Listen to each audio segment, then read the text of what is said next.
Hi friends, welcome to my channel. இன்னைக்கு நம்ம சேனலில் என்ன பார்க்க போகிறோம்னா, இடியாப்பம், ஆப்பம் இது எல்லாத்துக்கும் தொட்டு சாப்பிட்ற சூப்பரான வெஜிடபிள் ஸ்டவ் எப்படி செய்யறதா பார்க்க போகிறோம். இது செய்கிறது ரொம்ப ரொம்ப ஈஸி தான். வாங்க எப்படி செய்யலான்னு பார்க்கலாம். என்னோட சேனலை ஃபஸ்ட் டைமாக பார்க்குறவங்க சேனலை மறக்காமல் லைக் பண்ணிக்கோங்க, சப்ஸ்கிரைப் பண்ணிக்கோங்க. வாங்க வீடியோக்குள்ளே போகலாம். முதல்ல நம்ம ஸ்டவ் செய்யறதுக்கு முன்னாடி நம்ம இடியாப்பம் செஞ்சுக்கலாம். அதுக்கு இன்னைக்கு நான் கடையில் உள்ள இடியாப்பம் மாவு தான் எடுத்திருக்கேன்.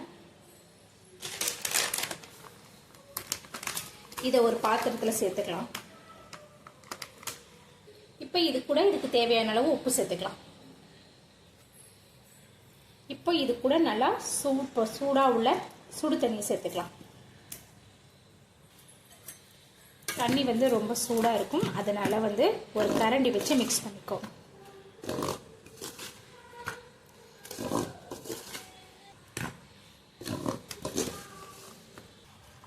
இப்போ கை பொறுக்கிற சூடு வந்த பிறகு நம்ம கையால் நல்லா பிசைஞ்சு எடுத்துக்கலாம். இந்த அளவுக்கு பிசைஞ்சு எடுத்துக்கோங்க. அப்படியே இருக்கட்டும்.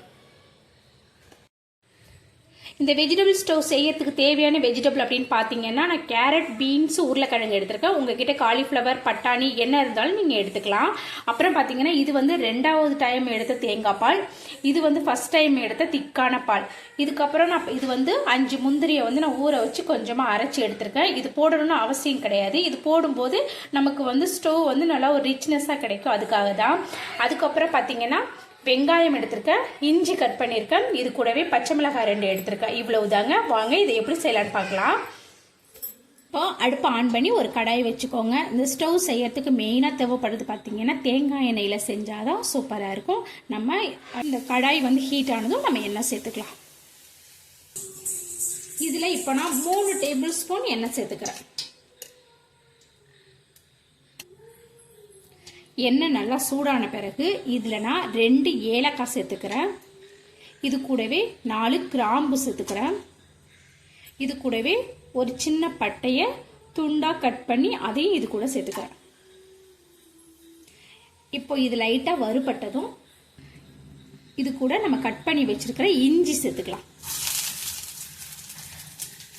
இது கூடவே நமக்கு 2ஆ கீறின பச்சை மிளகாயை சேர்த்துக்கலாம்.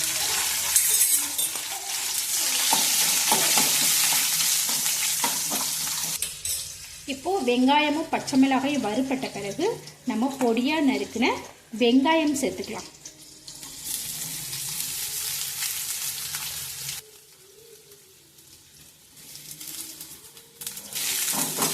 வெங்காயத்தை நல்லா வதக்கி எடுத்துக்கலாம். வெங்காயம் கலர் மாறாம பார்த்துக்கணும். அப்பதான் நமக்கு அந்த வெஜிடபிள் ஸ்டவ் கலர் மாறாம நம்ம ஒயிட் கலர்ல கிடைக்கும்.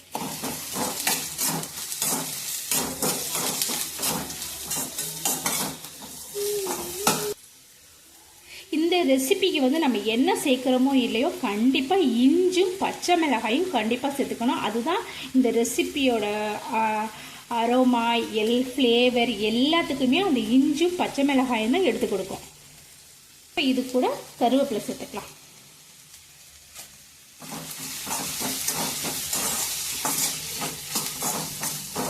இப்போ இதுக்கு தேவையான அளவு உப்பு சேர்த்துக்கலாம்.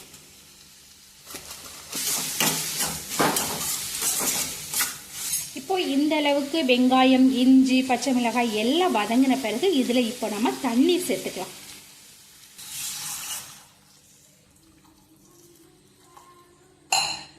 இதுல நான் 1/2 லிட்டர் தண்ணிங்கிற விதத்துல 2 டம்ளர் தண்ணீர் சேர்த்துக்கேன்.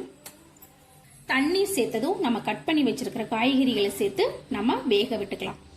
நம்ம கட் பண்ண கேரட் சேர்த்துக்கலாம், பீன்ஸ் சேர்த்துக்கலாம், இது கூட உருளைக்கிழங்கு சேர்த்துக்கலாம்.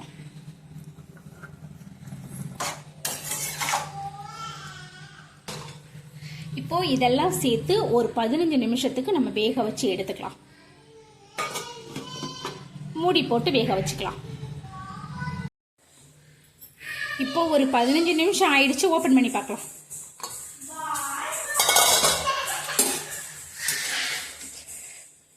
பார்த்தீங்கன்னா நம்ம போட்ட காய்கறி எல்லாம் வெந்துடுச்சு. இது உருளைக்கிழங்கு எவ்வளோ மாவாக வெந்திருக்கு பாருங்க.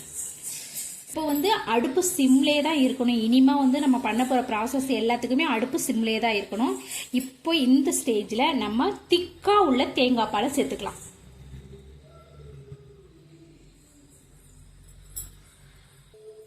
அதுக்கப்புறம் நம்ம செகண்டாக நம்ம எடுத்த தேங்காய் பாலில் ஒரு 2 டேபிள் ஸ்பூன் வந்து கார்ன்ஃப்ளவர் சேர்த்து மிக்ஸ் பண்ணிக்கலாம். கார்ன்ஃப்ளவர் சேர்த்து மிக்ஸ் பண்ணி அதை இப்போ இது கூட சேர்த்துக்கலாம். சேர்த்துட்டு மிக்ஸ் பண்ணி விட்டுக்கலாம். இப்போ இந்த ஸ்டேஜில் நம்ம முந்திரி பருப்பு அரைச்சி வச்சோமே அதை இது கூட சேர்த்துக்கலாம்.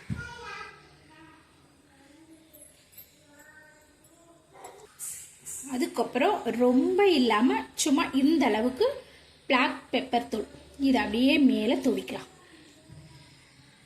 கொதி வர இது வந்து ரொம்ப கொதிக்க விடக்கூடாது. லைட்டாக நுர தட்டினதும் நம்ம இறக்கிக்கலாம். இப்போ கடைசியாக இதில் கொத்தமல்லி தூவிக்கலாம்.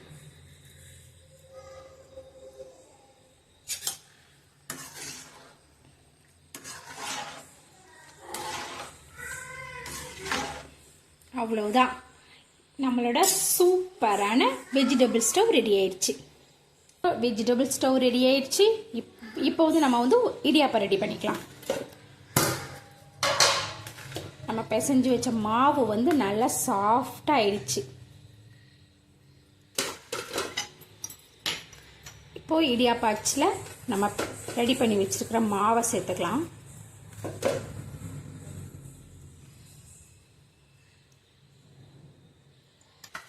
இந்த மாதிரி இட்லி தட்டில் நம்ம புழிஞ்சிக்கலாம். நம்ம மாவு பதமாக பிசைஞ்சிட்டோம்னா நமக்கு புழியறதுக்கு ஈஸியாக வரும்.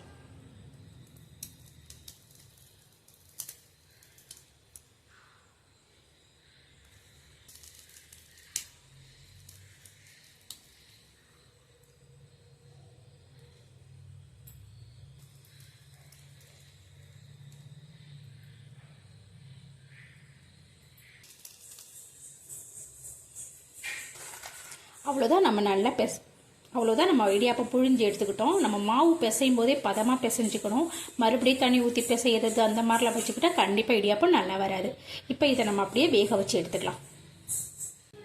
அவ்வளோதாங்க, நம்மளோட சூப்பரான வெஜிடபிள் ஸ்டவ் ரெடி ஆயிடுச்சு. இப்போ பார்த்தீங்கன்னா நம்மளோட இடியாப்பமும் நல்லா சாஃப்டாக வந்திருக்கு பாருங்க. இந்த இடியாப்பத்தோட இந்த ஸ்டவ் வச்சு சாப்பிடும்போது டேஸ்ட் சும்மா அட்டகாசமாக இருக்கும். கண்டிப்பாக ட்ரை பண்ணி பாருங்கள். அவ்வளோதாங்க, நம்மளோட சூப்பரான வெஜிடபிள் ஸ்டவ் ரெடி ஆயிடுச்சு. நம்ம மோஸ்ட்லி வந்து ஆப்பம் இடியாப்பத்துக்கு வந்து மோஸ்ட்லி நம்ம தேங்காய் பால் தான் செய்வோம். கண்டிப்பாக இந்த மாதிரி ட்ரை பண்ணி பாருங்கள். வீட்டில் உள்ளவங்க விரும்பி சாப்பிடுவாங்க. சேனல் பிடிச்சிருந்துச்சுன்னா லைக் பண்ணி ஷேர் பண்ணி மறக்காமல் சப்ஸ்கிரைப் பண்ணி சப்போர்ட் பண்ணுங்கள். இதே மாதிரி நாளைக்கு வேறு ஒரு வீடியோவில் பார்க்கலாம். நம்ம கணவர்களுக்கு செய்கிற சாப்பாட்டை கஷ்டப்பட்டு செய்யாமல் இஷ்டப்பட்டு செஞ்சு கொடுத்து பாருங்கள். ரசம் கூட அமிர்தமாக இருக்கும். தேங்க்ஸ் ஃபார் வாட்சிங்.